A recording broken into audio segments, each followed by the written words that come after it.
Welcome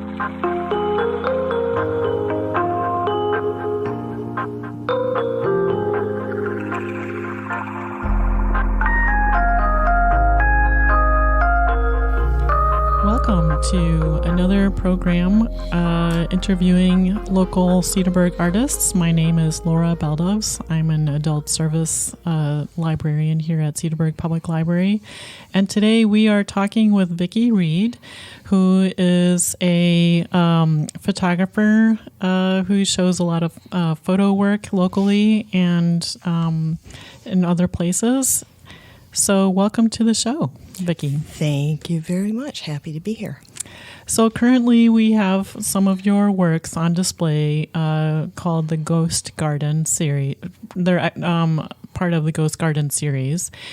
And so they're not in the traditional photo type of what you would expect when people say photography. So tell us a little bit about how you came about to using these types of other processes.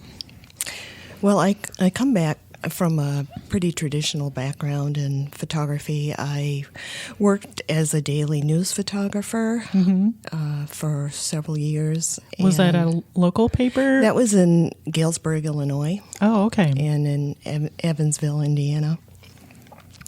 Then I became a mother, and it didn't jive well with running out and getting stories, and moved to Wisconsin here. And when I was doing that work, I had to be faithful to what I photographed. I had to present reality in the photographic photojournalism world. And when I got done, I wanted to try something other than traditional. Although I still did traditional work, I wanted to play. And I discovered alternative photography methods, which some are historical, that date back to the beginning of photography, which would be cyanotype. And then I also discovered lumen printing, which is what is at the library right now.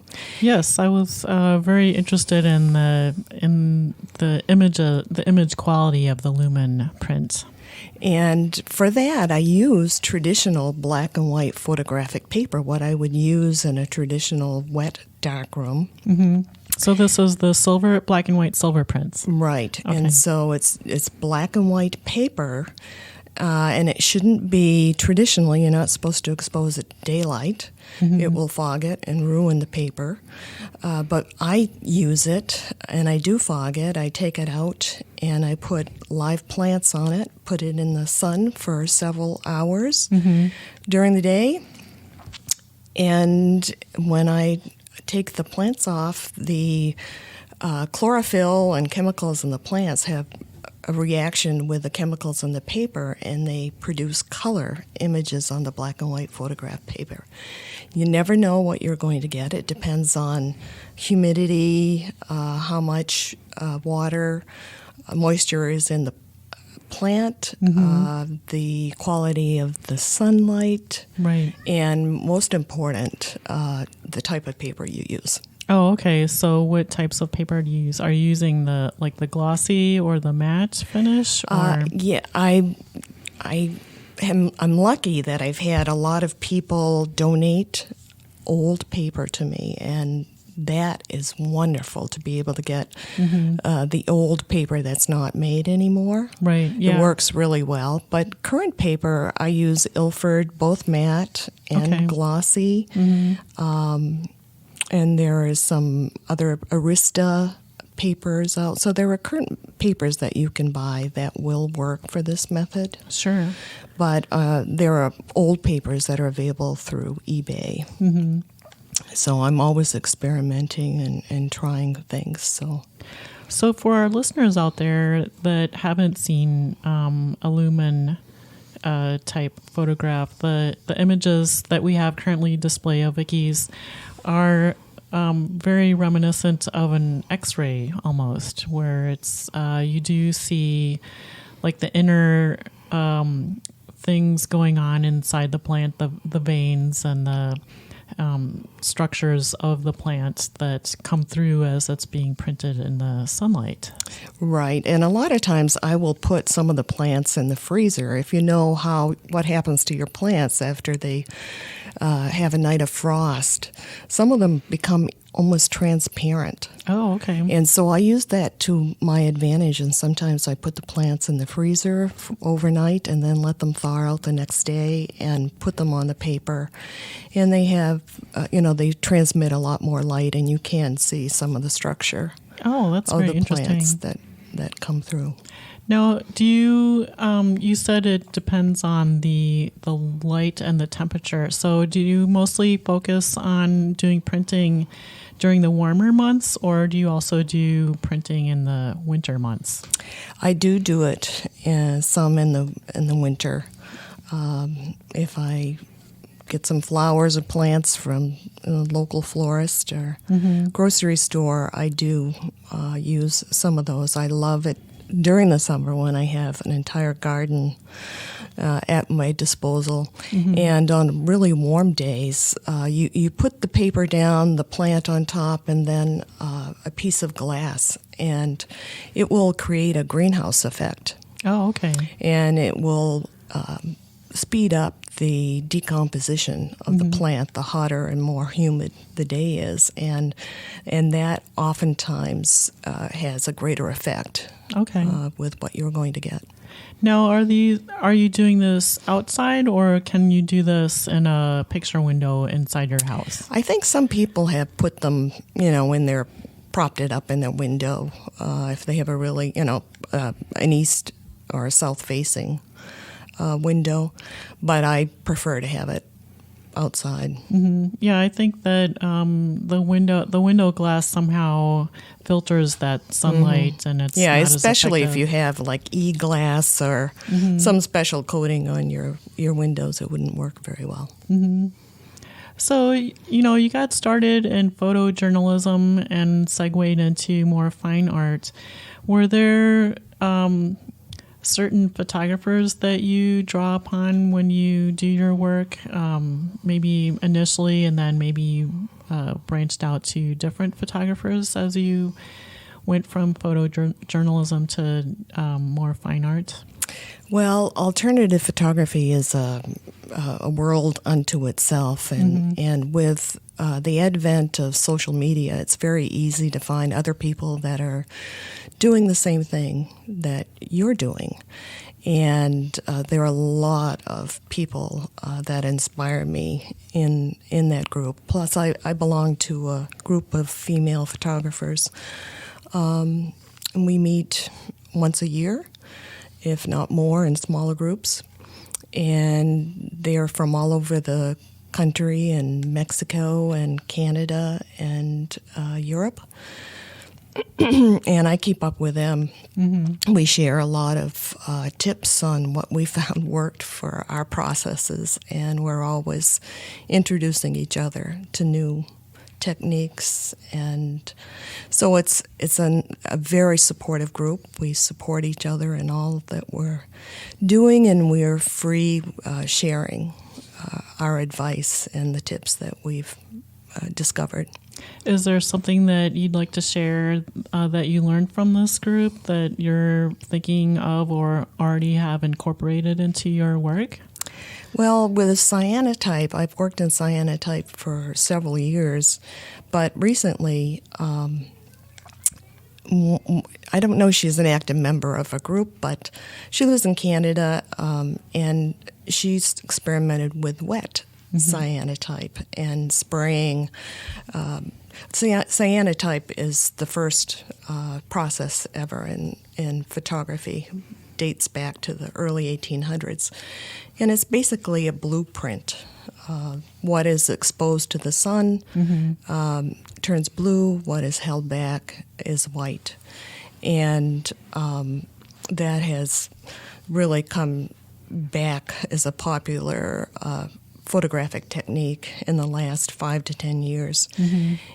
But usually it's you coat a surface of fabric or paper with a light sensitive chemical, and let it dry, and then put objects on it and expose it in the sunlight. But she's experimented with coating paper and spraying it with water and vinegar and sprinkling turmeric and spices and, whatever goes. Right.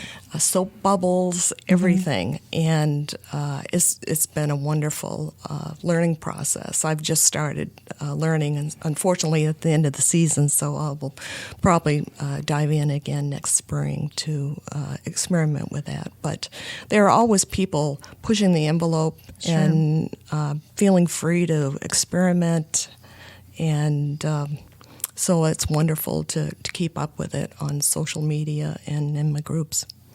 Now, I was looking at your website prior to this interview, and I was looking at some of your other works, and I was curious to know about that you use selenium to tone the photographs, and you mentioned that it's also used as a way to preserve the print. How does that work? I'm not sure if I know the whole mechanics about it, but when you're doing a silver gelatin print, the selenium, if you tone it afterwards, it does increase the longevity. Mm-hmm. And you can, according to how you dilute it, if you dilute it more, it doesn't affect the tone of the print, but it will increase the longevity. And if you want to have a more concentrated formula for the selenium, it will tone it a little bit. And I noticed that you used white gold in some of your prints. So to what effect did you use that for? That's a recent development for me. And I print on vellum. I do archival prints on the front of a piece of vellum, and then on the back I mask off the area of the image, and I seal it with varnish, several coats, and then I hand apply gold leaf, 24 karat gold leaf or 12 karat white gold leaf to the back of the image, whatever I think would look the best. And it just adds an incredible luminescence to the image. It shines, vellum is pretty transparent, so the gold will show through in the highlighted areas. Oh, okay. Yeah, that it's a little hard to see online that effect happening. So I'd love to see your. Yes, it's difficult face-to-face. Yes, it's difficult to photograph too because of the luminescence. Sure. Well, and then there's that transparency of the vellum. It's like one of my favorite photographers, Sally Mann. She went through a period where she was trying to photograph water and things decaying in the water. And if any of you listeners have tried photographing things that way, it's it's very, very hard to capture. Right. So. Yes, the reflections create a real problem. Sure. So, speaking of which, I noticed that some of your images have like the vignette quality, where on the edges it's dark, like you would see in much older time period photographs. So I was curious to know what kind of camera you used in your work. Well, I do use plastic toy cameras like Diana and a Holga. Oh, okay. Yes. So, those have natural flaws in them, and they do vignette. Right. But recently, a lot of my work is done with an iPhone. Oh, really? Okay. And I think all of the work that is my no gold leaf work is all iPhone. Okay. I was caring for my elderly parents for a while, and I didn't have time to go out with pinhole or anything. Everything had to be spontaneous. Sure. And so I switched over to using my iPhone, and I've fallen in love with it. I always have it with me, and I can be spontaneous. And with all the apps, there's a Hipstamatic app, there's Snapseed. Okay. They're all wonderful apps to process the images right in the phone. So how do you get your images from the phone to the paper? I will download them from the cloud, or I can email them to myself, and then I just print them on my archival digital printer. Oh, okay. Okay. I have an Epson 800 printer that I print on. Okay. So you no longer do any kind of dark room with the enlarger, or I have not printed in the darkroom for several years. I still shoot film with vintage cameras that I buy at the flea market up at Fireman's Park.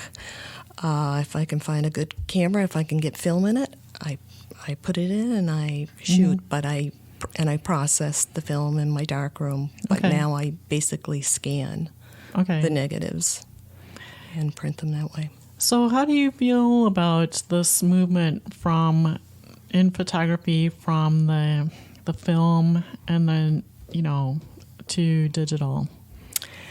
At first I was quite resistant. I loved my time in the darkroom, but as I said, when I was caring for my parents, I couldn't spend long periods of time in the darkroom, so I had to adjust. And the effect of digital has opened up the possibility of doing all of these alternative processes, because many of them require a digital negative that used to be very time-consuming and difficult to do in the darkroom, but now you can just print it on overhead transparency film, a special film that's developed for digital negatives, and it facilitates many of these alternative processes that are out there now. Gum bichromate, carbon printing. There's just all kinds of different methods, and it's really created a resurgence of interest in those alternative historic processes. Yeah, I think people really do like to do things with their hands. You know, either it's cooking something or creating artwork or writing or gardening. I think there's this innate need to make something with our hands. Yeah, that's what everybody has a phone and they can take photographs these days. And for me, I like to make my images that I capture that way one of a kind. And I can do it through either image transfers, or I also do encaustic work. And so I can make these images very much using my hands. Now, do you use Photoshop at all, or any similar programs to work on your digital negative before you print it out?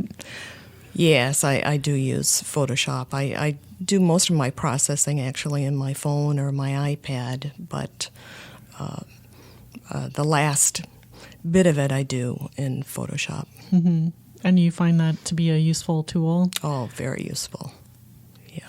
Yeah. So when you're doing your work, do you find inspiration in, you mentioned the group of women photographers, but how else do you find inspiration for your creativity? Well, I had a friend one time told me, some years you inhale and some years you exhale. And every artist goes through a dry period.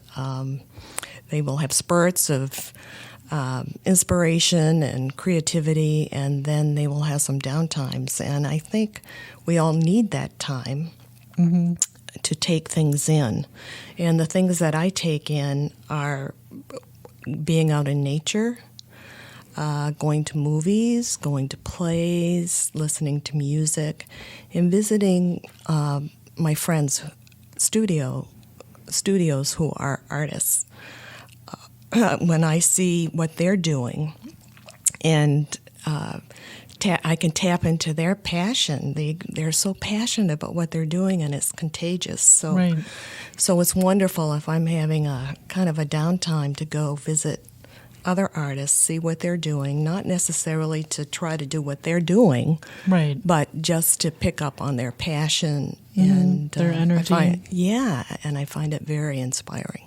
I recently purchased a book for our library, and it deals exactly about that.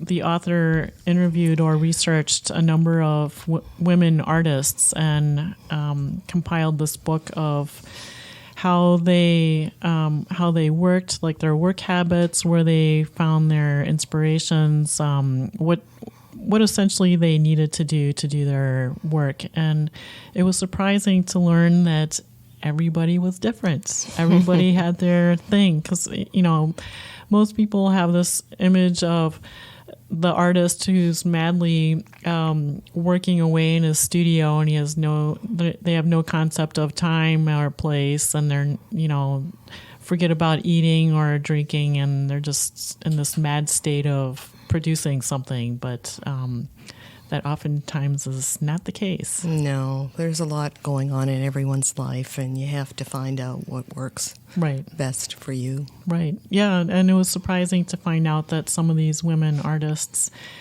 managed to produce art while, you know, they had lots of children running around and people coming in and out, and everything was kind of chaos, but they really thrived on that. So...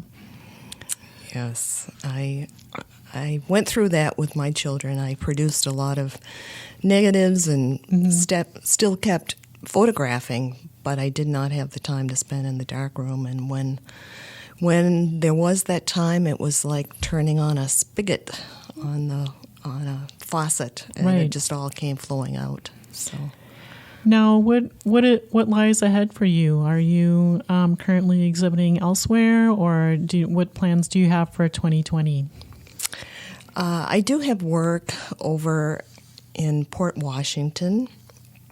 There is a photo collective over there, and there's Studio 224, Gallery 224, and it's all under the umbrella of an art association.